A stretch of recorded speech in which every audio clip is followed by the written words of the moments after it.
Hi, everyone. My name is Alyssa Estrada, and I'm a Security Program Manager here at Microsoft. And thank you for joining us for another virtual session with Microsoft Security Response Center. So today we have Security Research in Copilot Studios presented by Principal Security Architect Scott Gorlick. And today's session will be recorded and available on the Microsoft Security Response Center YouTube channel at MSFT Sec Response. After today's session, we will also share today's presentation deck on our LinkedIn profile for Microsoft Security Response Center. So if you haven't already, please follow us on YouTube, LinkedIn, and X. We will have a live Q&A at the end of today's presentation, so please feel free to use the chat here to submit your questions throughout the presentation. Vote up your favorite questions so we can prioritize them at the end. So without further ado, I will go ahead and welcome Scott to the virtual stage. Scott, the floor is yours. Thank you very much, Alyssa. Hi, everyone. My name is Scott Gorlick, and as Alyssa introduced me, I'm the Security Architect for Power Platform and Dynamics. And the goal that I have for you today is to present to you the architecture of Copilot Studio, and as a goal to help you file good reports and get good security research and have a good interaction with MSRC and high efficacy. Just want to save everyone time and have good clarity of communication. Moving right in. Let's talk a little bit about the architecture. What is an Entra tenant and how does Copilot Studio fit into the mix? You've probably interfaced with Entra tenants in your research over Azure or various other Microsoft products. That's the basis of our identity plane. And with that, that's going to be your biggest goal, is to find cross-tenant information disclosure. So any way that you can use our platform to breach the tenant boundary, that's going to be, obviously the highest bounty award.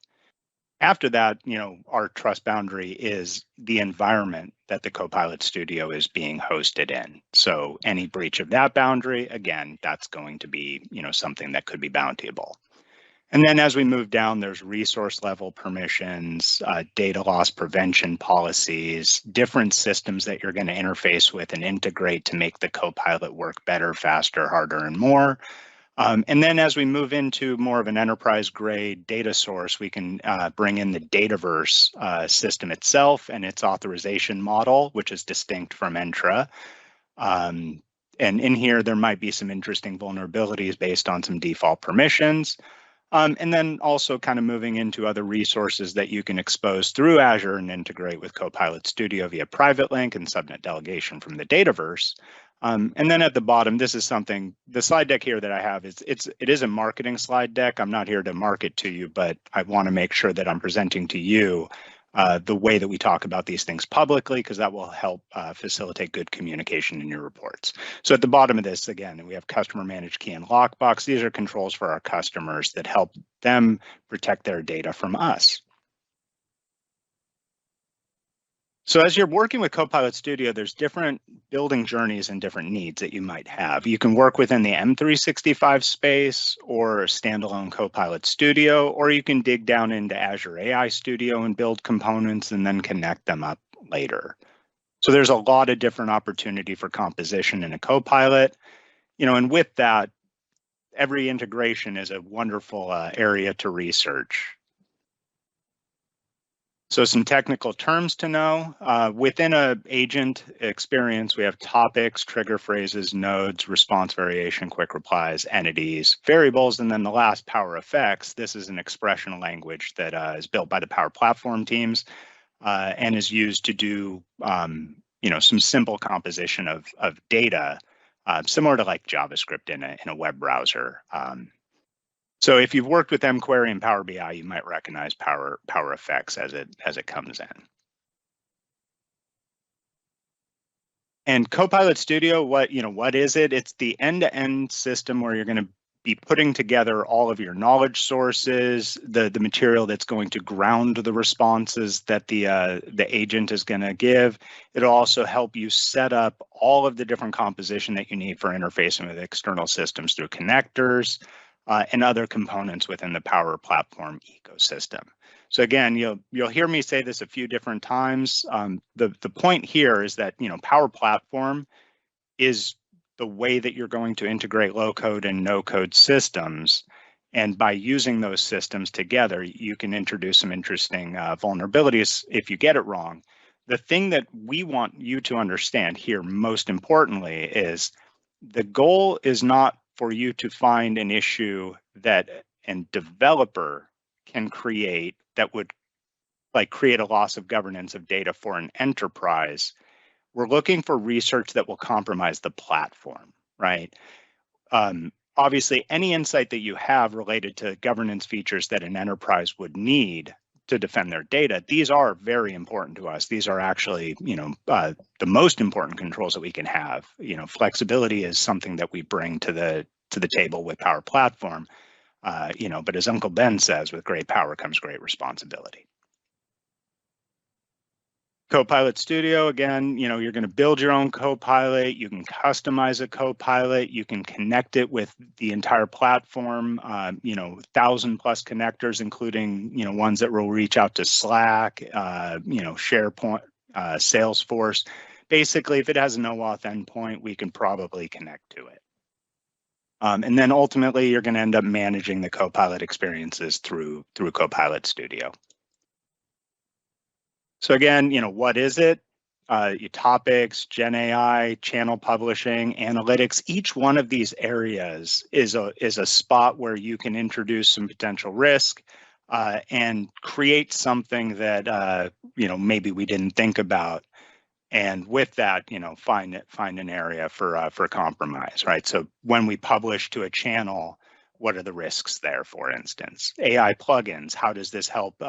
Introduce indirect prompt injection and various other vulnerabilities. The generative AI actions, when those things trigger, how can we, trick a bot or an agent to lose its context and some of the grounding controls that it had. And then all of this is put together in Power Platform Admin Center, so PPAC. And from there, that's the central administration point where you can configure all of your Dataverse environments, the connectors, DLP policies, all of the things that you're going to want to be testing. You can start in Admin Studio and PPAC and put them all together there and set up your environment for testing. So the core capabilities, again, we presume it to have an intuitive AI. Intuitive, it often makes assumptions, and any opinionated application might have made a decision that might not be what's expected. And so the principle of least surprise applies here. How have we made things so simple that it potentially hides some risk or leak of credentials or identity, something of that nature.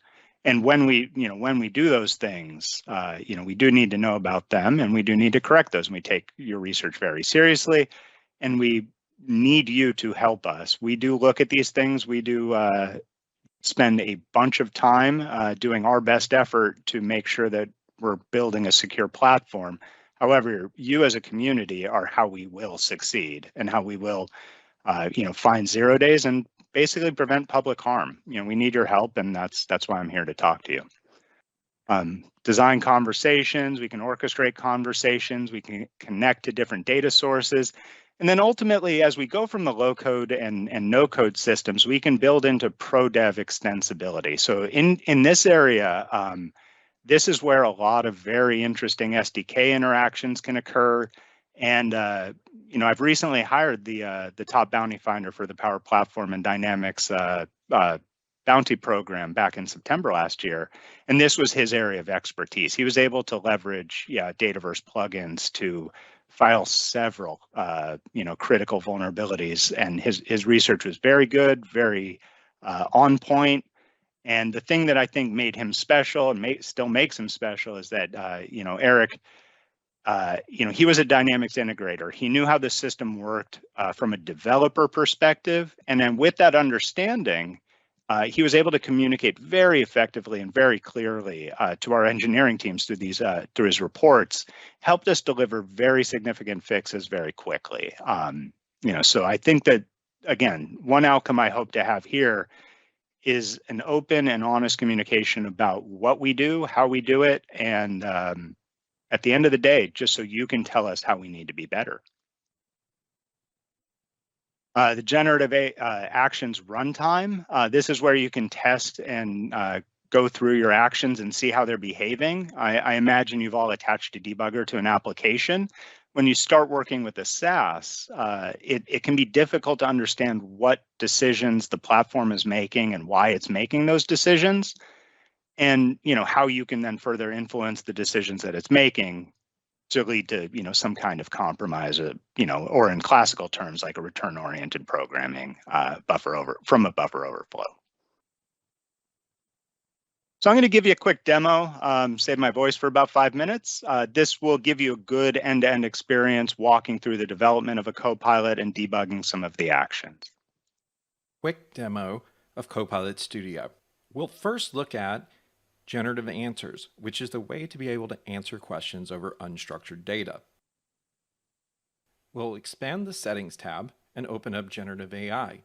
You'll notice here that you can enter in a public website. We're going to enter in just Microsoft.com. And as you can see, you can also upload files. You can also choose the different moderation level. And if you'd like to turn this on and off, there's a button right here to do it. So now let's ask a question. We'll ask the question, what are the specs of a Surface Pro 9? And here you can see we have our answer. But we can also ask follow-up questions such as, how much does it weigh? And leveraging the context of the conversation, you can see we can answer that question about the Surface Pro 9.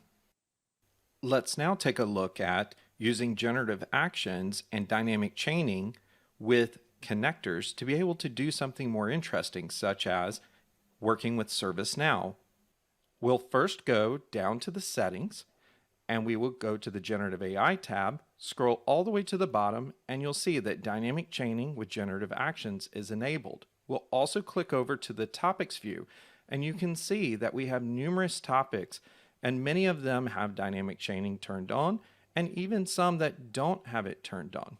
Let's explore the ticket status topic first. Notice that dynamic chaining is turned on, and we've developed a prompt that will allow us to be able to find the status of a ticket number. We also grab the ticket number information and concatenate it through a PowerFX formula to be able to provide it as a query. We will now answer this question about the email address, and putting this in with David Miller, you'll notice that on the conversation start, we're pulling information using a Power Automate flow to be able to go grab the information, store it in a variable, and make it available so that we have all of the user's information readily available at our fingertips. Now let's ask a question. Let's ask, what is the status of my ticket? You'll notice that it'll ask for an incident number based upon the topic that we've already created. Let's provide it an actual statement, not just the ticket number. And notice that it will extract the ticket number out and pass it in to answer the question. Again, there was no need to author a response as we were able to generate one using our dynamic chaining feature. Let's ask for more details to show that context can continue to be provided even in the case that we're talking to an API such as ServiceNow. As you can see, now we've asked for more details.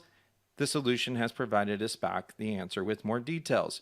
You can use the tracing mode to see why the model chose to do what it decided to do.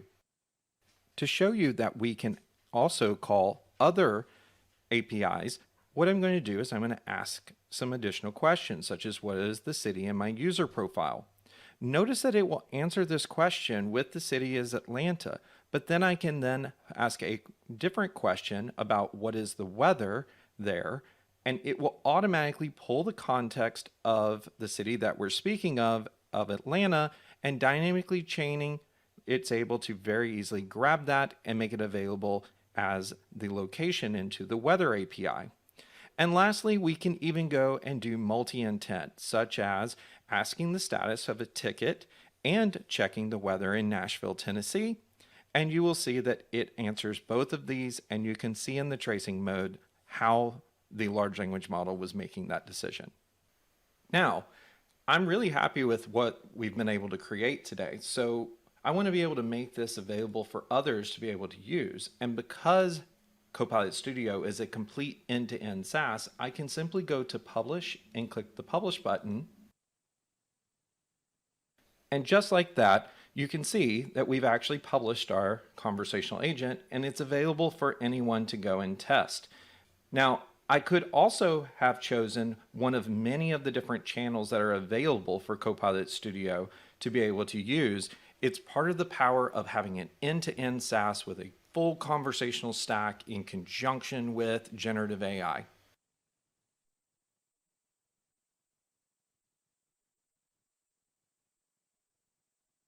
All right, so as you could see when you're going through that tracing mode, I harken back to Alex Trebek talking to Watson about a daily double bid and starting to ask the question, why did you bid that much? And then saying, never mind.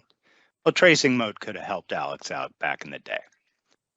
So Copilot Studio and Power Platform, as you saw, the components fit together very well. We have the Power Automate flow to go out and get some variable value to fill and then pass that along as context to additional things. So where do we fit in the picture? We've got Copilot Studio. You can embed a Copilot in a Power app. You can use Power Automate. You can leverage Power BI for analytics. There's Power Pages to present these things in low-code websites for your customers, either internal or external.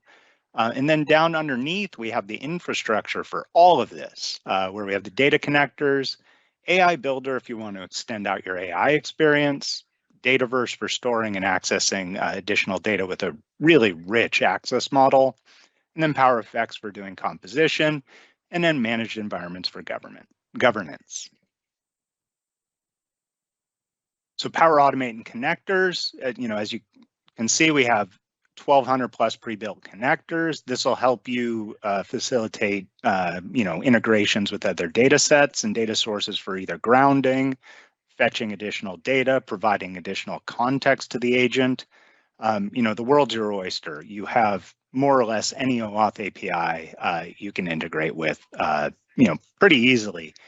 And even if you have custom connectors that you want to build, you can build those yourself and then leverage those through Power Automate or others to integrate with the Copilot Studio. So there's a lot of different opportunities for abuse, risk, vulnerability.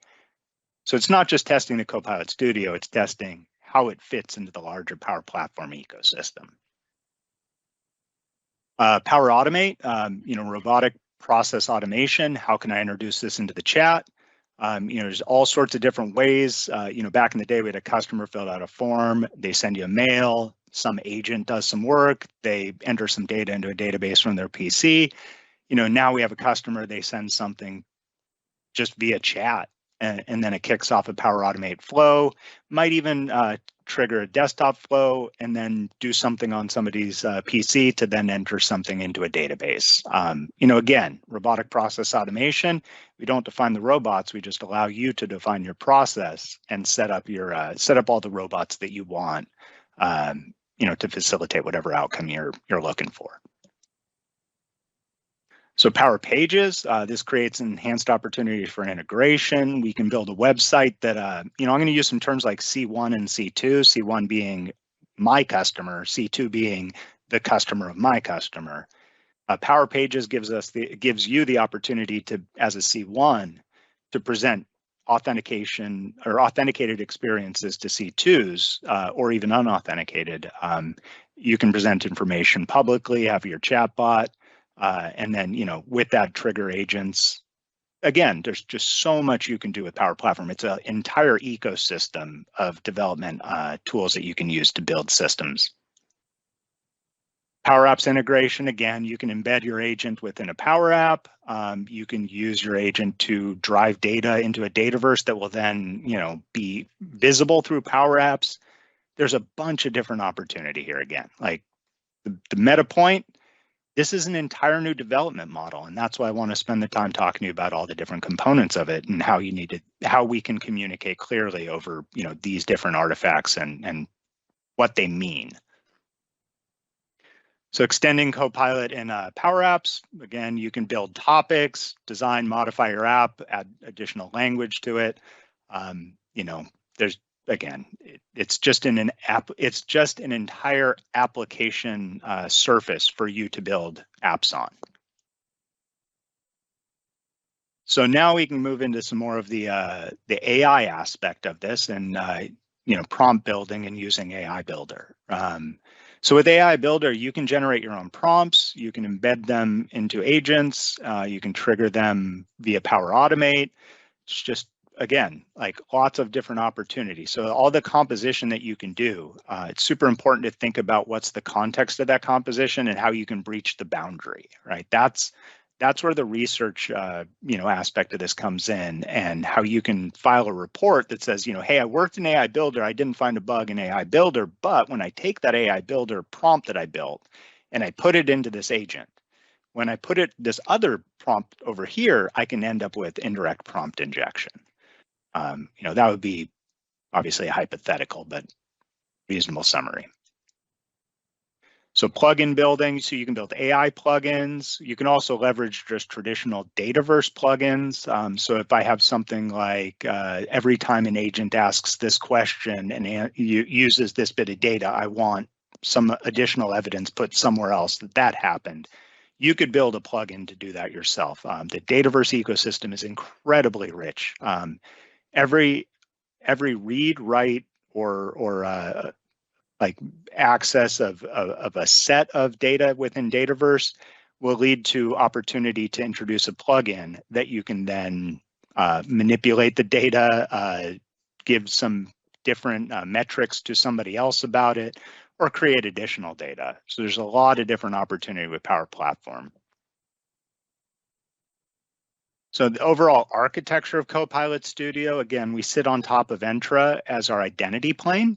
However, like when I present an agent and I mentioned Power Pages, there are other IDPs that we can integrate with for authentication to the agent or authentication to your Power Page, right? So it's not just Entra ID in the mix. However, when it comes to like identity abuse, abuse of Entra is interesting. Using your own custom IDP, that's also interesting. If you can use a custom IDP to present risk to the platform, that could be very interesting. Now, the environment is what hosts the Copilot itself. So when I mentioned PPAC, when you're administering these agents, you have PPAC you can look at, you have environments within PPAC, and then within an environment, you'll be connected to many different channels, Copilot channels, Dynamics, Power Automate, Teams, X. Again, lots of different opportunities for channel integration. Then we move into Azure Bot Service. So I've built bots where you just interact with Slack. When somebody adds a file to Slack, I want to send it to VirusTotal and have the analysis by VirusTotal put back into the Slack chat. That's something you can do with Bot Service.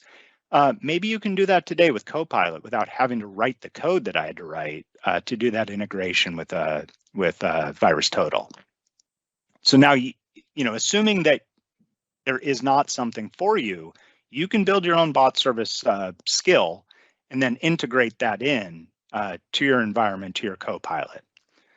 And the point here, again, like we have the fundamental components, the Azure OpenAI, the Azure Bot Service, other systems outside of Copilot. These things are all fundamental and consider them infrastructure. And when I compose them into the application on top, I can generate answers, I can trigger the cloud flows, and I can do all of these things that a SaaS can do. And then again, over here on the side, we have AI Builder. We can use ALM processes down here with Dataverse. It's an entire ecosystem. Lots of different opportunity for research. So integrating into your enterprise, this is where things can get very interesting. So now I'm going to look at some data. I'm going to go collect different systems data, compose it, and present it to somebody. Opportunity for cross-tenant information disclosure exists here. Opportunity for potentially identity abuse by being a malicious insider. Can I create an environment on my tenant and have that abuse somebody else? That's interesting abuse, if there's a DLP policy or other governance control that is supposed to prevent that from occurring, and you can breach that, the DLP policy or the governance control, that's an interesting security feature bypass. Generative answers. So this is where, we take the context of the conversation and we can go get additional data and generate, responses for folks, dynamically chain the things as you saw in the demo, pull from public APIs, or even, you can invent whatever you want. It's your system at this point, right? So how does the generative answers work? We receive the user response. We can do an online search for relevance. We call ChatGPT to ground, or we call GPT, excuse me, to ground our data with Bing search results. We can filter and moderate responses, and then we send the reply. So at each of these stages, there's different components in play that are supposed to, again, filter out harmful or offensive material. That's very interesting to us. And there are a couple of bounties that we have. We have the AI bounty and we have the Dynamics and Power Platform bounty. Finding the right home for your bug is going to be a very interesting challenge for you. And again, the scope of this talk is to help put the right boundaries between what is an AI bug versus what is a Power Platform or a Copilot Studio bug, how these things fit together.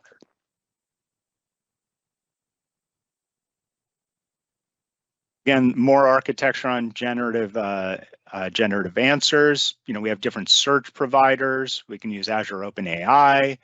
We can ground ourselves in data that we have in Dataverse. And so again, we moderate, we optimize, we get the information, we summarize, check for provenance. Provenance, that word means the lineage of data. So where did the data come from? We can give a summary and then give back the response if it's passed all moderation. So we have a conversational state store. So you can think about this like the local memory for your conversation. So for indirect prompt injection, again, I keep keying on that because it's a simple one to talk about here. But the conversation store is where you can inject some data that could then get used. We might have a control that prevents you from putting in an abusive prompt, but can I put something into a conversation state or into a Dataverse that I can then leverage later, kind of like a blind XSS, right? Some considerations around generative answers. We have public data, we have private data, and then we have Azure OpenAI on your data, documents you've uploaded, and then custom data that you've added, right? So each of these gives different opportunity for trying to poison the system and get it to behave in a way that you don't expect.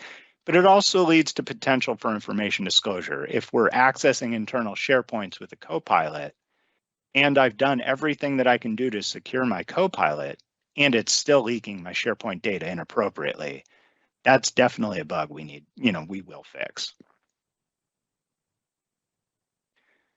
Generative building, it's taken months and months and months to build, LLMs from the ground up. So we get that, we wrap that up for you. We now build, we have Azure OpenAI, we have Azure AI Builder, right? So those components exist. We can use those to build bigger systems. EVA bots used to take a long time. I'd have to write some code and deploy it and manage it and integrate it with my Slack, as I said earlier. And now I have, pre-authored prompts in Copilot Studio that I can just spin up and go. And so hopefully, you can see that this will give you an opportunity for developing advanced exploits and, really just getting some good results without focusing on, the mathematics of the AI model, if that's not your thing. But if you want to focus on the mathematics of the AI model, you can also do that, right? There's a ton of different opportunity for research. So generative building. So this is a system where I can basically ask the system, hey, can you give me a bot or an agent that does this? Copilot will take that to GPT, get back a response, and give back the YAML structure of the agent flow. And then with that YAML-based agent flow, we can then refine that and add, additional integrations and various other fun things. And then, obviously provide feedback to the system to help make it better. Multi-channel availability, we integrate with, Teams, Facebook, Skype, all of these systems, that's native. We also have, for our enterprise customers, we have dynamic customer service. And so we can integrate these things with Azure communication services, Telesign, Apple, et cetera. We also have partners like Twilio. Lots and lots and lots of partnerships and integrations are available. So how does Copilot Studio and Azure AI Studio fit together? So as I mentioned before, no code, low code, and pro code, those are kind of the 3 levels of interaction that you'll have with Power Platform resources. I can basically spin up a WYSIWYG and end up with something. It might not be everything that I want, so I might be able to introduce some Power Effects, some low code. Might not be everything that I want, so now I can go and bring in some C# or working with Azure AI Studio to further build out different AI prompts and different components that I can integrate. And so that would be more of the pro code. They're all welcome. They're all first-class citizens. And then again, this is all better together, right? So none of this is, Copilot is different than Azure. It's different than AI Builder. No, we're all one family. We're just different compositions and different opportunities for doing the work that you want to do.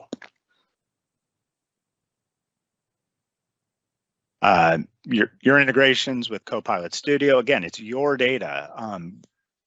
Where things are public, that's public data. Of course, you can leverage those things as knowledge sources.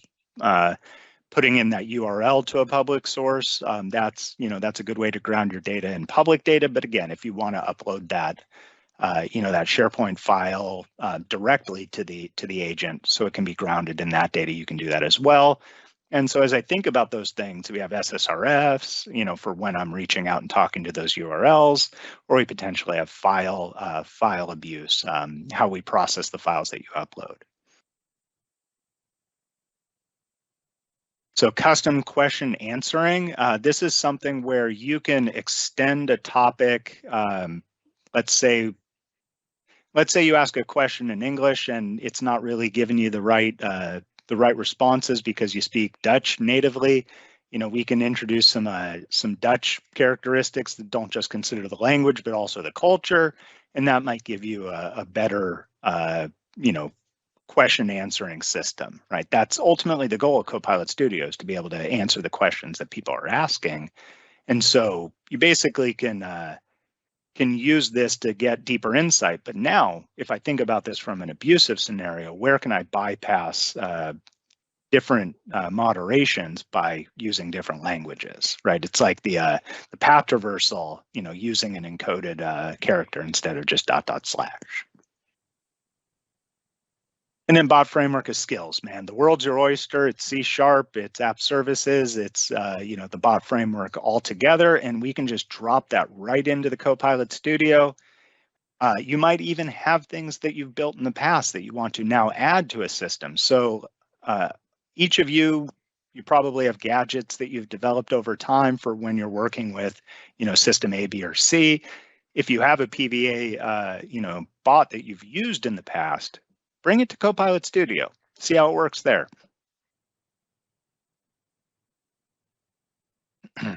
So right tools for governance. We have PPAC, we have managed environments, and then we have what we call the Center of Excellence kit. I'll talk about that in a little bit more detail.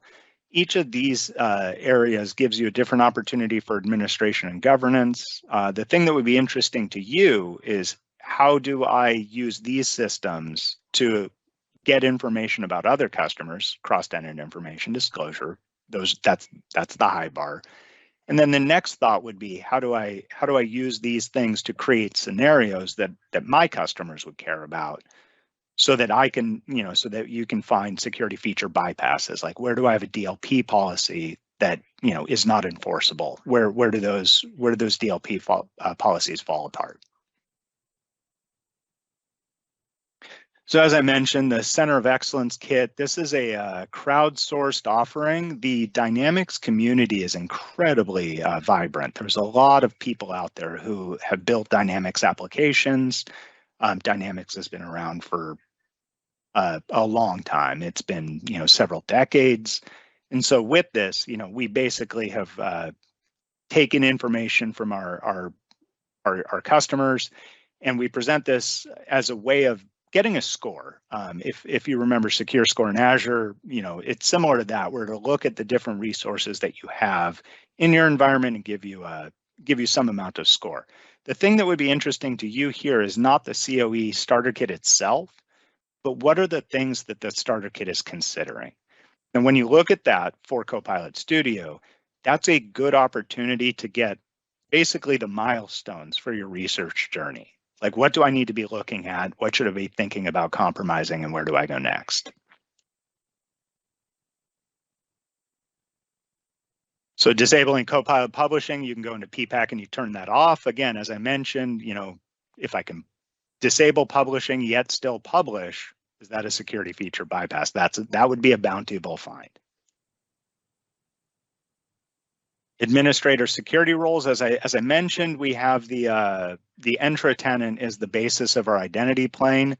The Entra roles, global administrator, Power Platform administrator, Dynamics 365 administrator, and delegated admin. These are each high privilege roles within Entra, and they have an effect on how you interface with Power Platform resources as well. There is a configuration where you can block this, but global admins are added to each Dataverse environment so that they can break glass in the case of somebody who owns an environment, is terminated or loses access to an environment. The global admin can always go in and administer their resources. So this is something for you to consider in your research journey. You probably own a tenant or have a demo tenant. If you are the global admin of that tenant and you're able to see all Dataverse data, that's kind of by design, unless you've disabled the feature that gives you the access. So it's very important as you research to make sure that you have a low privilege user that you set up, that you use, and don't just use your test user. Or you need to disambiguate your access, figure out how you had access to the data, and that will help just with the report, making sure that we have consistency and a common understanding about like why that's not a vuln. It never feels good to get told, hey, that's not a vuln. I hate saying those words, not a vuln, because your opinion does matter and we very much respect your input. It's just hard to say that's not a vuln because you have access from this other way of getting access. And then for me personally, I look at those systems, where you do have access and it's not so clear, where do we need to have better clarity around that? And where do we have, governance controls that we need to add? That's, again, not a vuln, but it's not a great show. And we definitely are working to improve those. We talk to our customers a lot. We use Dynamics and Power Platform products a lot within Microsoft. And so I have, basically customer zero. I go to my customer a lot and I talk to them a lot about the things that they need to do to make sure that we can keep Microsoft safe.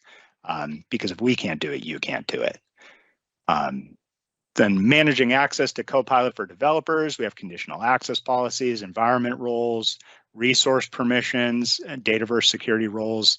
And then also policies where we can create like the DLP policies around cross-tenant or what kind of connectors you're allowed to use. And then no development system would be complete with application lifecycle management. Dataverse and Power Platform offer an ALM solution. And so with this, how can you take things from dev to prod? Again, not so much related to the Copilot Studio itself, but the development journey around Copilot and how you can build a Copilot and get it, promoted to production. And as I mentioned, data loss prevention policies. This is the core of how an enterprise can secure itself. These data loss prevention policies will apply to connectors. And so what we need to think about is, is there a DLP policy that you are able to bypass by using Copilot Studio, or something of that ilk? So where do we have security feature bypass? And then in a bot, if I create a bot and I leave it unauthenticated and I give it access to my SharePoint and the bot is giving out access to unauthenticated users of my SharePoint data, that's not necessarily a vuln. It's just not a great system that I've built. That would be equivalent to I build a web application and I've just put it on the internet unauthenticated. So what we would ask for you to do, if you have the ability to bypass the IDP configuration that you've set up for your bot, that would be an interesting vuln. Now, is it an IDP vuln or is it a Copilot Studio vuln? Those are interesting questions that we can discuss. And then, learning is why we're here. So how do I learn more? I've got link soup here. How can you try Copilot Studio? Where do you need to be plugged in to see the Copilot Studio blog to find out about new features? Each new feature is a good area to start researching. How can I get a demo? Where can I get the docs, etc. And again, thank you. You are why I'm here, and I need you to help me, and I really appreciate what you do. Thank you. Thanks, Scott. So we will go ahead and open the floor for Q&A. So if you haven't already, now's your chance to submit your questions here in the chat so that we can go ahead and answer them. We did have Lynn Miyashita and Madeline Eckert from the Bounty team answering questions already, but we do have some questions that we haven't answered yet, so we will go ahead and start with that. Just a reminder that we will be sending the presentation link on LinkedIn so that you have access to the link soup that Scott put together. So we'll make sure to share that shortly after we end today's event. So let's go ahead and go with the next question. Our first question we have, can you elaborate on the specific types of vulnerabilities that can occur with the intra-tenant access within the Power Platform? So our highest bountyable award in the Dynamics and Power Platform bounty program is the cross-tenant information disclosure. What could happen? That's kind of an unbounded answer. I don't know that I could give an answer there, but what could you be looking for that would help you know that you found a cross-tenant information disclosure? So the first and most important thing is know your targets and stay within the bounty rules of engagement. If it's not yours, you don't talk to it. If it leaks information to you and that was, incidental, you didn't target it, that's fair game. And just let us know immediately so we can contact our customers, because the last thing we need is, a security incident from research. That's kind of the boilerplate. The rest of the answer, what kind of vulnerability should you be looking for to help identify cross-tenant information disclosure? I think SSRF is probably one of the biggest risks. That's what Eric was very good at finding. SSRF is interesting. The other would be IDOR, where, like I mentioned, PPAC, where we expose, API endpoints. Are the attributes that go into the URI, are they all verified properly, or do we have an IDOR vuln? Those are two kind of succinct areas that I think answer that question. Thanks, Scott. So, okay, next question. How does the integration of Copilot Studio with M365 Power Platform and Azure AI Studio enhance the potential for creating generative AI actions?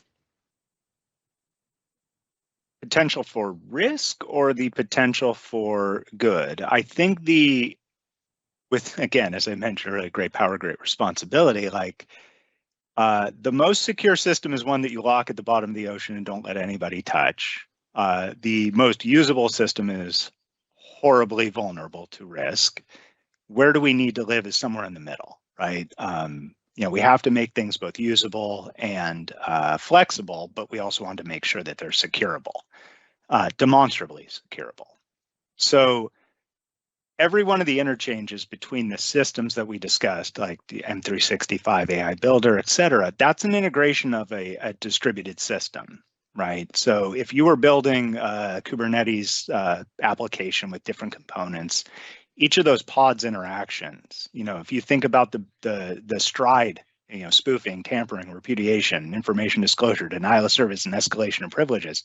If you think about the stride impact that you could have at each one of those boundary crossing conditions, those exist at the M365 to Copilot Studio at every one of the boundary crossing conditions that we have. One thing that is very interesting about Copilot Studio is that it wants to present itself, and it is in a way, part of M365 and part of Power Platform. It's kind of like a child that has two homes, right? So it's got a couple of different things it needs to think about. So compromise is compromise. We have to think about those things carefully and make sure we have the right governance controls around them. Thank you. So a ton of great questions. We have a couple more. What are some examples of how connectors within the Power Platform can be exploited to create significant vulnerabilities? There was some research done by Samsung last year, and it targeted not just Power Platform, but also Google IDP and various others. And it was related to how the application consent process works and how it can be abused for a zero-click phish. That research was incredibly insightful and went to a core assumption about how we had assembled the connectors ecosystem. And since then, we've basically ripped apart and re-architected the whole connectors ecosystem, specifically around handling that vulnerability, as well as just other architectural issues while we were there looking at them. So some things with connectors, with the custom connectors, we're running custom code. So there's safety around that. And then again, the identity abuse, the OWASP low code and no code top 10, the first item is identity abuse. And so connectors are that area where you have a potential for identity abuse.